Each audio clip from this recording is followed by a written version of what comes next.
Kuntilanak merah di Desa Karangjati. Di pinggiran hutan Desa Karangjati, terdapat sebuah rumah tua yang sudah lama ditinggalkan. Orang-orang desa menyebutnya rumah keramat, karena sering terdengar suara tangisan dan tawa lirih dari dalamnya saat malam tiba. Menurut cerita turun-temurun, dulu pernah terjadi tragedi di rumah itu.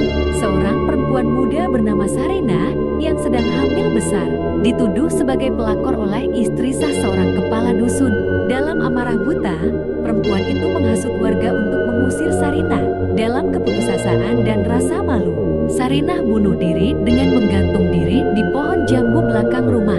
Saat ditemukan, tubuhnya mengenakan kebaya merah, berlumuran darah karena janinnya keluar lebih dulu. Sejak hari itu, warga percaya arwah Sarinah tak pernah pergi.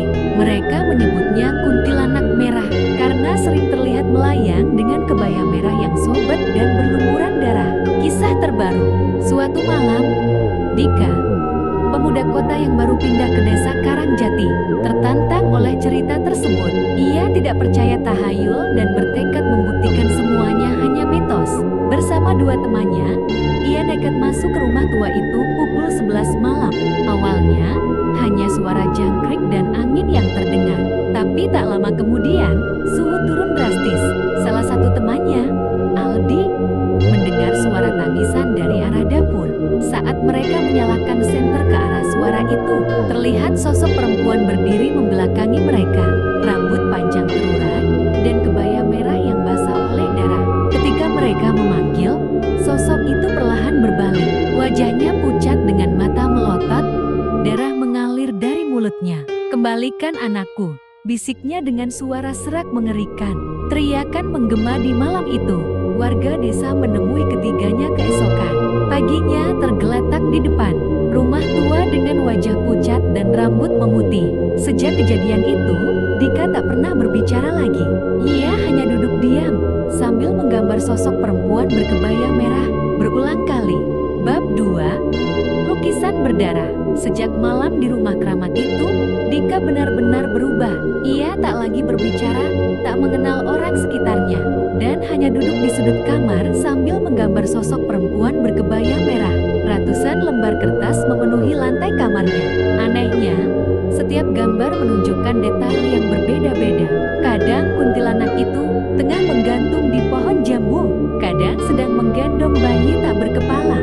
Warga mulai resah. Mereka percaya arwah Sarinah telah merasuki Dika. Pak Lurah bersama seorang dukun tua bernama Mbah Wiryo datang ke rumah Dika. Begitu Mbah Wiryo melihat salah satu gambar, ia menarik napas panjang. Ini bukan sembarang lukisan, ini adalah panggilan. Arwah itu belum tenang. Dia sedang menunjuk sesuatu atau seseorang. Mbah Wiryo pun memeriksa pohon jambu tempat Sarinah dulu menggantung diri. Saat menggali di bawah pohon itu, mereka menemukan kerangka bayi yang dibungkus selendang merah. Tangisan lirih terdengar di telinga semua yang hadir padahal tak ada bayi di sana. Mbah Wiryo berkata, arwahnya tidak akan pergi sebelum anaknya dikubur dengan layak dan kebenaran diungkap. Bab 3, Kebenaran yang terpendam. Malam itu, Mbah Wiryo melakukan ritual pengusiran di rumah Dika. Namun, di tengah pembacaan doa, Dika tiba-tiba menjerit dan suaranya berubah menjadi perempuan. "Aku tidak pergi sebelum mereka mengakui dosanya."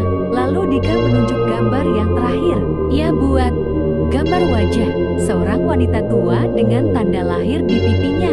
Warga gemetar, mereka mengenali wajah itu. Itu adalah Bumina, janda kepala dusun yang dulu mengusir Sarinah. Besoknya, Bumina ditemukan tak sadarkan diri di depan rumahnya, dengan luka cakaran di seluruh tubuh. Sebelum meninggal, ia mengaku bahwa Sarinah tidak bersalah.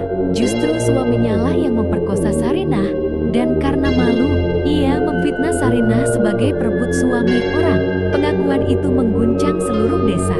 Bab 4, Kedamaian. Setelah pengakuan dan pemakaman tulang bayi Sarinah secara layak, Dika perlahan sadar kembali.